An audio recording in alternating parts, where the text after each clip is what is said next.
পদ্মবনে তুমি মাগো নামের পদ্মাবতী, মালতী কুসুম কুঞ্জে তুমি মালতী, কুন্দদন্দি তুমি মাগো থাকো কুন্দবনে, তুমি সুশীলা সতী কেতকী কাননে, তুমি কদম্বমালা কদম্ব কাননে, বন অধিষ্ঠাত্রী তুমি হয়ে আছো বনে,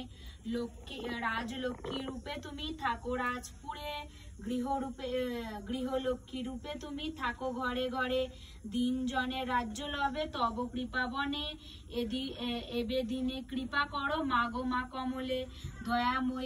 দয়াময়ী ক্ষমাদাত্রী অধম তারিণী, ক্ষম মোর অপরাধ দারিদ্র নাশিনী, অন্নদা বরদা মাতা বিপদ নাশিনী, দয়া করো তুমি মোরে মাধব ঘরণী, এরূপে স্তব্ধ করি ভক্তিযুক্ত মনে, ভক্তি ভরে বসি সাধু ব্রত কথা শুনে, ব্রত শেষে সদাগর করিয়া প্রণাম, ব্রতের মানস করি আসে নিজ ধাম, সাধু বলে বধূগণে লক্ষ্মী ব্রত সার, ভক্তি ভরে করো সবে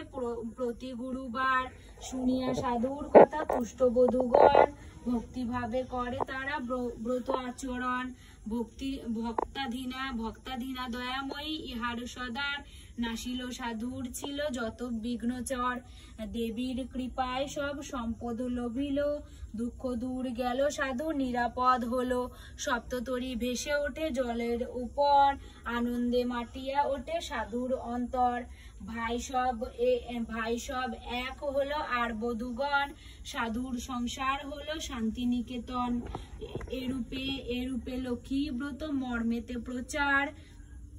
মর্তেতে প্রচার, পৃথিবীতে একমাত্র লক্ষ্মী ব্রতই সার, যেই নারী এই ব্রত করে এক মনে, কমলা কৃপায় তার বাড়ে জন জনে।